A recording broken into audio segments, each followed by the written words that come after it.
అధిక బరువు అనేక సమస్యలకు కారణం. సాహితీ యోగా ఆన్లైన్ క్లాసులో జాయిన్ అవ్వండి.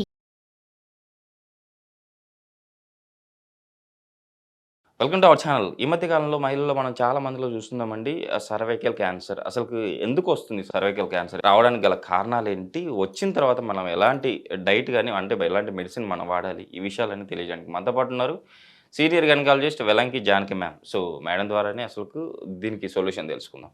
నమస్తే మ్యామ్. నమస్తే అండి. మేడం, మహిళల్లో ఈ మధ్య కాలంలో మనం చూస్తూ ఉన్నాం. సో ఏది చాలామందికి సర్వైకల్ క్యాన్సర్ వస్తుంది. అసలు రావడానికి గల కారణాలు ఏంటి? మనం ఎలాంటి జాగ్రత్తలు తీసుకోవాలి? ఈ విషయాలన్నీ మన ప్రేక్షకుల కోసం తెలియజేయండి. తప్పకుండా అండి. ఇది ఏంటంటే 22% ఆఫ్ 1 lakh లైవ్ బర్త్స్ డెత్స్కి ఇది second leading most common cause. Cervical cancer అనేది చాలా ఎక్కువగా ఉంది మనకి, ఎస్పెషల్లీ ఇన్ ఇండియన్ లేడీస్. ఎవరికి వస్తుందని మీరు అడిగారు చూడండి, ఇది చాలా మంచి ప్రశ్న. 80% of Indian women are rural అండి. అంటే గ్రామీణ ప్రాంతాల నుంచి వచ్చిన మహిళలే 80%. వాళ్ళలో ఉన్న లో సోషియో ఎకనామిక్ స్టేటస్, అంటే వాళ్ళ స్టేటస్ పూర్ పీపుల్ అండి. మెయిన్గా సాధారణంగా కొంచెం ఈ లోయర్ పీపుల్ ఆర్ లో ఎడ్యుకేషన్ స్టేటస్, వాళ్ళు పూర్ హైజీనిక్ సిట్యుయేషన్స్ ఉన్న వాళ్ళలో కొన్ని కామన్గా కనిపిస్తుంటాయి. ఎక్కువ మంది పిల్లల్ని కనేయడం, చదువు లేకపోవడం, వీటి నుంచి మనం మెల్లిమెల్లిగా ఎదగాలని ప్రయత్నం చేస్తున్నాం. ఇంకా ఎదగాల్సింది ఇంకా చాలా ఉంది. తర్వాత మల్టిపుల్ సెక్షువల్ పార్ట్నర్స్, స్మోకింగ్, తర్వాత తీసుకునే ఆహారంలో బలవర్ధకమైన ఆహారం, ప్రోటీను ఇవేం లేకపోవడం. అంటే ఏదైనా చిన్న ఇన్ఫెక్షన్ వచ్చిందనుకోండి, జస్ట్ ఒక normal delivery, unattended home delivery, వీటిల్లో వచ్చిన చిన్న ఇన్ఫెక్షన్ వీళ్ళలో ఉన్న రెసిస్టెన్స్ కోల్పోవడం వల్ల మెల్లిగా ఒక 10-15 ఏళ్లలో క్యాన్సర్గా మారిపోతుంది. అది గుర్తించడానికి మనం ప్రతి సంవత్సరం కూడా ప్యాప్స్మియర్ అని మీకు చాలాసార్లు మనం చెప్తూ ఉంటాం. సైటలాజికల్ టెస్ట్ చాలాసార్లు ప్యాప్స్మియర్ క్యాంప్స్ కూడా చేస్తూ ఉంటారు. జస్ట్ ఒకటి చిన్న గోడ మీద సున్నం తీసి పంపించినట్టే, చాలా చిన్న పరీక్ష. అది ప్రతి ల్యాబ్లోనూ ఈరోజు అందరికీ అవైలబుల్. అది బాగుంది అంటే 3 ఏళ్ళకి ఒకసారి చేసుకోవాలి, కానీ ప్రతి సంవత్సరం చేసుకోవాల్సి వస్తుంది. ఏంటంటే ఏదైనా చిన్న డెలివరీలో అయ్యే చిన్న ఇంజురీ, అది ఇన్ఫెక్ట్ అయ్యి ట్రీట్మెంట్ సరిగా అవ్వక అది అలా ఉండిపోతే మెల్లిమెల్లిగా ప్రోగ్రెస్ అవుతూ క్యాన్సర్గా మారుతుంది. కానీ ఎర్లీ దశలో గుర్తిస్తే త్వరగా దాన్ని పూర్తిగా నయం చేసే అవకాశం ఉంది. అందుకని ప్యాప్స్మియర్ అనేది యూనివర్సల్ స్క్రీనింగ్ మొడాలిటీ. ప్రతి స్త్రీ కూడా భారతదేశంలో సంవత్సరానికి ఒకసారి వాళ్ళకి మ్యారేజ్ అయిన తర్వాత, ఆర్ ఈ మధ్య కాలంలో చాలామంది లివింగ్ ఇన్ రిలేషన్షిప్స్ అంటున్నారు, అట్లాంటి వాళ్ళకి కానీ, ఆర్ అడాలసెంట్ గ్లోబలైజేషన్తో వచ్చిన బిహేవియరల్ చేంజెస్లో కానీ, సెక్షువల్ లైఫ్ ప్రారంభించినప్పటి నుంచి కూడా ప్యాప్స్మియర్ ఇయర్లీ వన్స్ కంపల్సరీ. మీకు పెళ్ళి అయిందా అప్పుడే తీస్తాం అంటానికి లేదు. మధ్యకాలంలో మేము చాలా రకాలైన మార్పులు చూసాం. సహజ సిద్ధంగా సొసైటీలో వస్తున్న మోడర్నైజేషన్ పేరుతో వచ్చిన ఎన్నో మార్పుల్లో భాగంగా వాళ్ళకి అడాలసెంట్ బిహేవియర్లో చాలా చేంజెస్ వచ్చినాయి. So Pap smear compulsory. సంవత్సరానికి ఒకసారి చిన్న టెస్ట్ దీన్ని చూసాం. తర్వాత మరొక మేజర్ ప్రోగ్రామ్ ఏంటంటే డౌన్ స్టేజింగ్. చిన్న ఏఎన్ఎంస్కి, నర్సులకి రూరల్ ప్రాంతాల్లో గవర్నమెంట్ ఆఫ్ ఇండియా ట్రైనింగ్ ఇచ్చి జస్ట్ వాళ్ళని ఒక చిన్న మైక్రోస్కోప్తో చూసి దాన్ని ఫోటో తీసి పెద్ద గవర్నమెంట్ కానీ స్పెషలిస్ట్ కేర్ ఉన్న అర్బనైజ్డ్ సిటీస్కి పంపిస్తే కేవలం ఆ ఫోటో ద్వారా, దాన్ని సర్వైకోగ్రాఫ్ అంటారు, ఎర్లీ క్యాన్సర్ని గుర్తించేయచ్చు.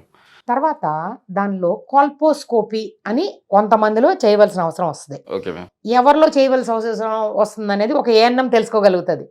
వీళ్ళు నా సెంటర్కి పంపించేయాలనుకుంటుంది. దానిలో ఎస్టిక్ యాసిడ్ అని పెడతాం, ఎస్టో వైట్ ప్యాచెస్ అంటాం, గ్లిజరాల్ ఐడిన్ ఇలాంటివి పెడతాం అనమాట. అది బ్రౌన్ కలర్లో ఉంటుంది అన్నమాట. మామూలు ఎపిథీలియం బ్రౌన్గా రానిది.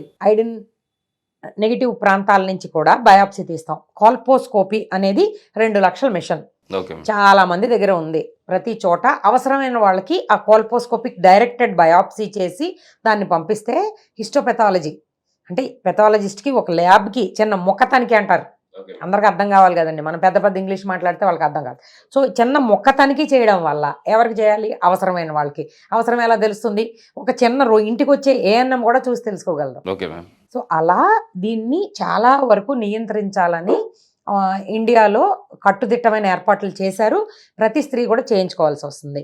మూడోది ఏంటంటే ఈ మధ్య మనకు నిర్మలా సీతారామన్ గారు కూడా పార్లమెంట్లో ప్రస్తావించడం జరిగింది. హెచ్పివి వ్యాక్సిన్ అనేది అది 2000 3000 ఉండేది కూడా మామూలుగా అందరికీ ఇండియాలో ఫ్రీగా ఇవ్వడానికి కూడా చూస్తున్నారు అని చెప్పారు. అది ఎవరికి ఇంకా సెక్షువల్ లైఫ్ స్టార్ట్ చెయ్యని ఆడపిల్లలకి 14 ఏళ్ల నుంచి ఉన్న ఆడపిల్లలకి అందరికీ ఇవ్వమని చెప్పారనమాట. దానివల్ల హ్యూమన్ ప్యాపిల్లో వైరస్ 16 and 18 స్ట్రెయిన్స్ ఉంటాయి. హెచ్పివి వ్యాక్సిన్ ఇవ్వడం వల్ల వాళ్ళకి క్యాన్సర్ వచ్చే అవకాశాలు తగ్గిపోతాయి. Okay ma'am. ఇవన్నీ కూడా మనకి గవర్నమెంట్ ఆఫ్ ఇండియా ప్రోగ్రామ్స్ అండి. మేడం ఇప్పుడు ఎవరైతే ఉన్నారో ఉమెన్ వాళ్ళకి సర్వికల్ క్యాన్సర్ వస్తుంది అంటే మాకు ఆ సిమ్టమ్స్ ఎలా తెలుస్తాయి వాళ్ళకి? ఇది చాలా బ్రహ్మాండమైన ప్రశ్న అండి. ఒకటి ఏంటంటే ఈ 4 సిమ్టమ్స్ చాలా ఇంపార్టెంట్ అండి. ఒకటి తెల్ల బట్ట ఎక్కువగా అవుతుంది అంటారు, అది దుర్వాసనతో ఉందంటారు. Okay ma'am. తర్వాత వాళ్ళకి భర్తతో కలిసినప్పుడు కానీ లేదా శుభ్రం చేసుకుంటున్నప్పుడు కానీ బ్లీడింగ్ అవుతుంది.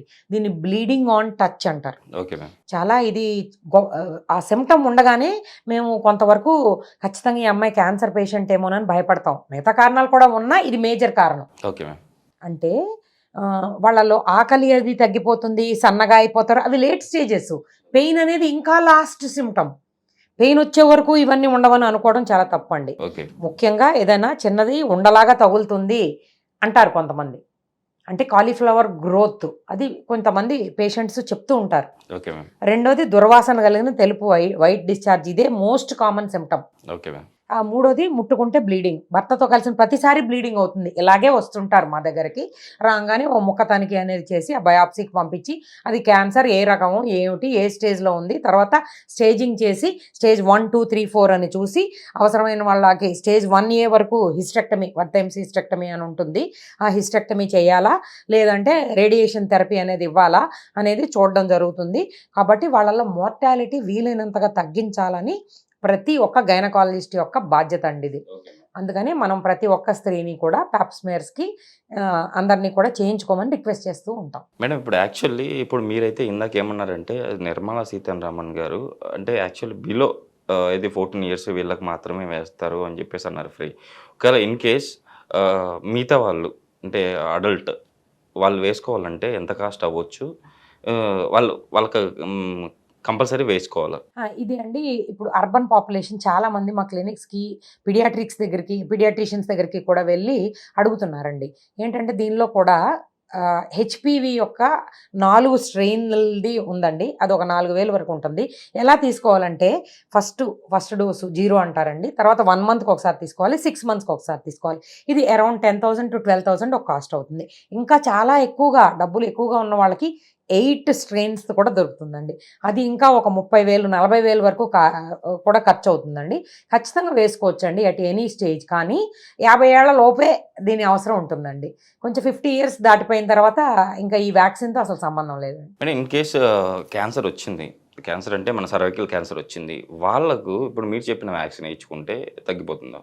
లేదండి, ఇది అసలు సమస్య లేదండి. అంటే ఇది ప్రివెంటివ్ మెజరే కానీ ఆల్రెడీ వచ్చిన వాళ్ళకి ట్రీట్మెంట్లో భాగం ఏం కాదండి.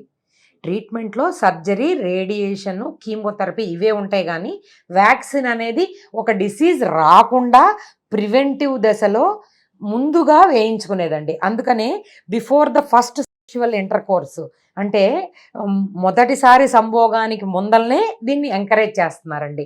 2 వేయించుకోగలిగిన వాళ్ళు 2 strains వేయించుకోండి, 4 ఎఫర్ట్ చేయగలిగిన వాళ్ళు 4 వేయించుకోండి, 8 ఎఫర్ట్ చేయగలిగిన వాళ్ళు అది కూడా తీసుకోండి. కానీ ఎప్పుడు వేయించాలి అమ్మాయిలకి? ఇంకా వాళ్ళకి యుక్త వయసు రాక ముందలే వేయించాలి. Okay ma'am. నిజంగా ఈరోజు అయితే సర్వైకల్ క్యాన్సర్ ఎందుకు వస్తుంది, ఎలాంటి జాగ్రత్తలు తీసుకోవాలి, అట్ ద సేమ్ టైం వీళ్ళ సిమ్టమ్స్ ఎలా ఉంటాయి వాళ్ళంతా వాళ్ళు గుర్తించడానికి చాలా చక్కగా వివరించారు. కంపల్సరీ మన ప్రేక్షకులు కూడా దీన్ని గమనించి వాళ్ళకి ఏ ప్రాబ్లమ్స్ ఉంటే ఫస్ట్ గైనకాలజిస్ట్ కలిసి వాళ్ళ ప్రాబ్లమ్కి సొల్యూషన్ తెలుసుకుంటారని ఆశిద్దాం మేడం. Thank you.